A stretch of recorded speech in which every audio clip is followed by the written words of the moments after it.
PTV news కి స్వాగతం. ఇక డీటెయిల్స్ చూస్తే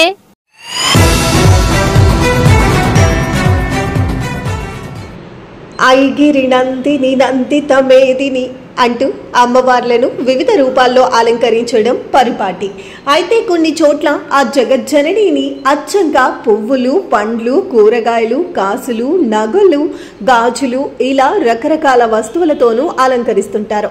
రాష్ట్ర వ్యాప్తంగా దసరా నవరాత్రి ఉత్సవాలు అంగరంగ వైభవంగా జరుగుతున్నాయి.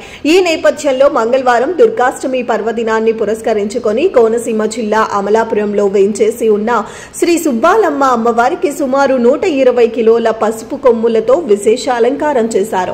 యుఎస్ఏలో స్థిరపడ్డ అమలాపురం వాస్తవ్యులు సలాది వెంకట సుబ్బారావు, శ్రీమతి సంధ్య దంపతులు సమకూర్చిన 120 కిలోల పసుపు కొమ్ములతో అమ్మవారిని మంగళవారం శోభాయమానంగా అలంకరించి ప్రత్యేక పూజలు చేశారు.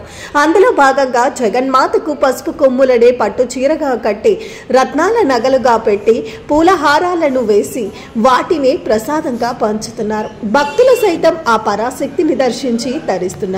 దసరా రోజు వరకు ఈ పసుపు కొమ్ములతో అలంకారం కొనసాగుతుందని ఆలయ అభివృద్ధి కమిటీ తెలిపింది. స్త్రీలకు సకల సౌభాగ్యాలు ఇచ్చే సుబ్బాలమ్మని దర్శించుకునేందుకు భక్తులు, మహిళలు పోటెత్తారు.